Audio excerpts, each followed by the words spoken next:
अरे बड़ी बहू, अब जा रही हो तो इस बात का ध्यान रखना कि आते वक्त साड़ी पहनकर ही वापस आना।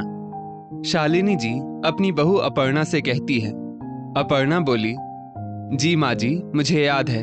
आज तक तो साड़ी में ही ससुराल से निकली हूँ। अब तो मैं यहाँ सूट पहनना भी भूल गई हूँ शायद।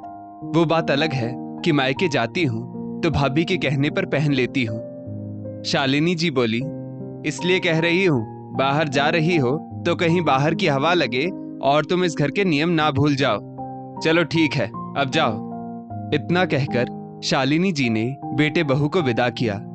करीब 20 दिन बाद अपर्णा वापस अपने ससुराल लौटी। माथे का पसीना पोंछते हुए जैसे ही उसने चौखट के अंदर पांव रखा, उसे अपनी आंखों पर भरोसा नहीं हुआ। सामने अपनी देवरानी श्वेता और देवर अजीत को देखकर वो हैरान रह गई। वो वहीं दरवाजे पर ठिठक कर खड़ी देख रही थी कि श्वेता सूट पहने और वो भी बिना पल्लू सर पर लिए सासू मां के साथ बतिया रही थी। और ये क्या, अजीत भी वहीं बैठकर उन लोगों के साथ ठहाके लगा रहे थे। अपर्णा को अपनी आंखों पर भरोसा नहीं हो रहा था। तभी तो उसके कदम चौखट के अंदर नहीं जा पा रहे थे।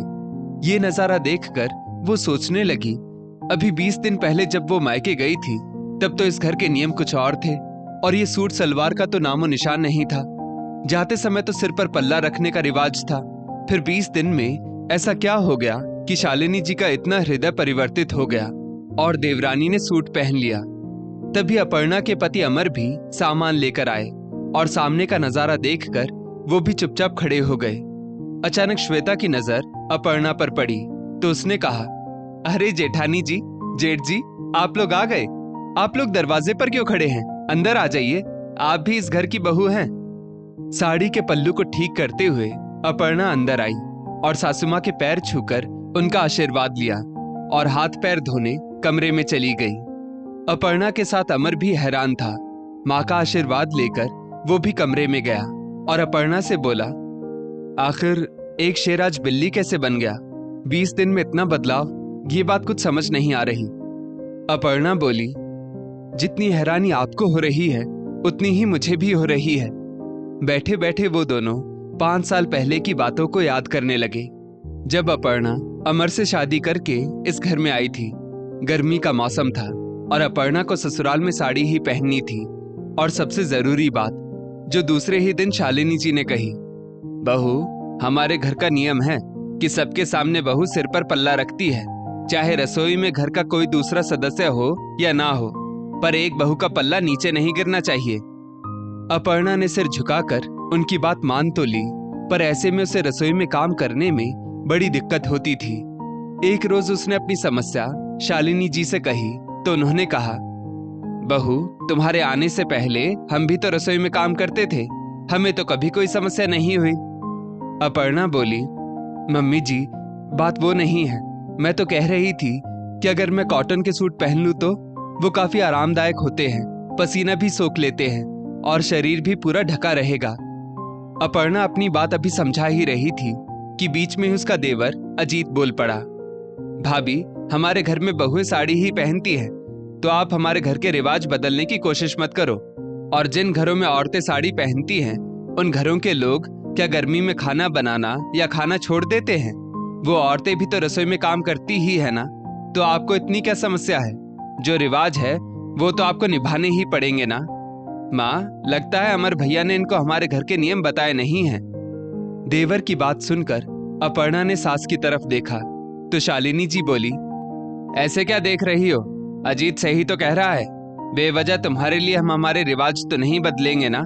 क्यों अमर, क्या मैं गलत कह रही हूँ? अमर वहीं बैठे थे, लेकिन अपने छोटे भाई और माँ के सामने उन्होंने एक शब्द नहीं कहा। अपर्णा एकटक अमर की तरफ देखने लगी तो अजीत बोला, भाभी, भैया की तरफ मत देखो। इस घर में रहना है तो रिवाज तो आपको मानने ही पड़ेंगे।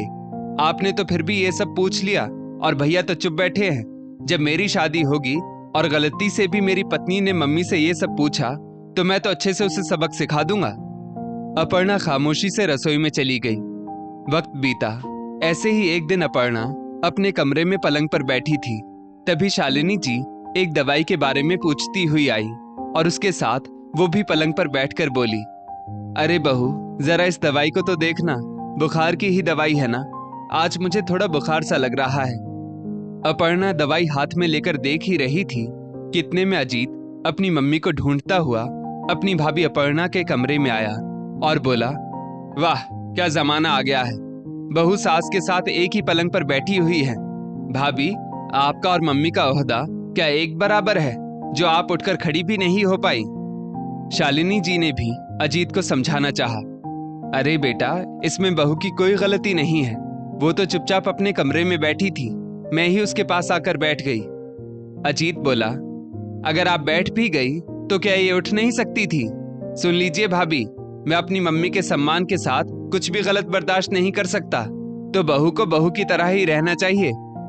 उस दिन भी घर का माहौल खराब हो गया था, लेकिन अमर ने कुछ नहीं कहा। 6 साल बीत गए। अपर्णा बहू से अब मां बन गई थी, पर कुछ भी नहीं बदला था।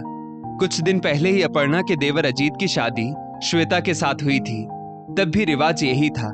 पर देवर की शादी के 20 दिन बाद अपर्णा के मायके से खबर आई कि उसके पिता की तबीयत बहुत खराब है, जिसके कारण अमर को अपर्णा के मायके पहुंचना पड़ा था। अपर्णा तो 20 दिन से अपने बेटे के साथ मायके में ही थी और अभी अमर भी 5 दिन से वहीं थे। और आज जब वे लोग लौटकर घर आए तो पूरी दुनिया ही उल्टी थी।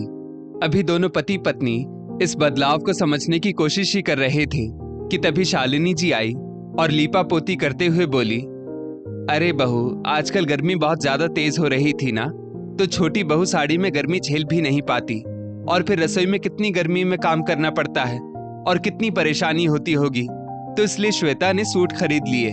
तुम ही तो कहती थी कि ये बहुत आरामदायक होते हैं, और देखो इससे शरीर भी पूरा ढका हुआ रहता है, तो मैं तो कहती हूँ कि तुम भी सूट खरीद लो। तभी अजीत बोला, और भाभी, सूट कितना कंफर्टेबल भी तो होता है, मेरे हिसाब से तो जो कंफर्टेबल हो वही पहनना चाहिए, इसलिए मैं खुद श्वेता के लिए सूट खरीद कर लाया। अपर्णा ने पलटकर अमर की तरफ देखा तो वो नजरें झुकाए खड़े थे। एक पल के लिए अपर्णा ने सोचा कि वो चुप रह जाए, पर फिर उसने सोचा कि अभी जवाब नहीं दिया तो कभी नहीं कह पाएगी। वो बोली, सही कहा देवर जी, गर्मी तो वाकई बहुत तेज है, पर ये गर्मी तो अभी आपकी शादी के बाद ही पड़ने लगी है ना, वरना पिछले 6 साल से तो गर्मी पड़ी कहाँ थी। और मम्मी जी, शायद बड़ी बहू तो पत्थर की होती है, उसे तो गर्मी लगती कहाँ है। पर एक बात की तो खुशी है कि जिसने आज अपनी बीवी के लिए आवाज उठाई, वो कल तक रिवाजों के बिगुल बजाया करते थे और छोटे होकर बड़ी भाभी को मर्यादा में रहना सिखाते थे। अपर्णा के ऐसा कहते ही सब उससे नाराज होकर वहां से चले गए। अमर बोला, ऐसी बातें क्यों बोलती हो, देखा सब नाराज हो गए। अपर्णा बोली, नाराज होते हैं तो होते रहे, अब मुझे कोई फर्क नहीं पड़ता, और सच इतना ही बुरा लगता है तो ऐसी हरकतें करते ही क्यों हैं। इतना तो इस घर में रहकर समझ में आ गया कि मुझे अपने लिए खुद ही आवाज उठानी होगी, क्योंकि जिसके भरोसे मैं यहाँ तक आई उसने तो कभी मेरे लिए कुछ कहा ही नहीं। और एक बात आपसे पूछूं, मैं भी तो इसी घर की बहू हूं, फिर मेरे साथ ही भेदभाव क्यों? अमर कोई उत्तर ना दे सका तो अपर्णा ने अपने सिर से पल्ला हटाया और अपने कमरे में चली गई। अगले दिन रोज की तरह अपर्णा रसोई के काम कर रही थी, लेकिन साड़ी में ही। वो बात अलग थी कि सिर पर पल्लू नहीं रखा था। उसने नाश्ता तैयार करके शालिनी जी और अमर को दे दिया और अपने बच्चे को तैयार करने जा रही थी कि अजीत पीछे से आकर बोला, अरे भाभी, नाश्ता बना दिया है तो लगाएगा कौन? अपर्णा ने मुड़कर अजीत की तरफ देखा और बोली, क्यों देवर जी, बीवी को कमरे में सजाने के लिए लाए हो? भगवान ने उसे भी 2 हाथ दिए हैं, अगर बना नहीं सकती है तो कम से कम आपको नाश्ता तो निकाल कर दे सकती है ना। अपनी बात कहकर अपर्णा वहां से चली गई। अजीत ने मुड़कर भाई और माँ की तरफ देखा। शालिनी जी कुछ कहती उससे पहले अमर बोला, अजीत, तुम ओहदे में अपनी भाभी से छोटे हो, तो आज से मर्यादा में रहकर उससे बात करना। और माँ, पिछले 6 साल से अपर्णा ही इस घर को संभाल रही है, तो आपको नहीं लगता कि अब जिम्मेदारियों को बांट देना चाहिए? इतना कहकर अमर वहां से चला गया। शालिनी जी अजीत से बोली, देखो बेटा, अमर गलत नहीं कह रहा है, बेहतर होगा अपनी पत्नी से कहो, या तो जैसे बड़ी बहू आज तक रहती आई है वैसे रहे, या फिर घर की जिम्मेदारियों को संभाले।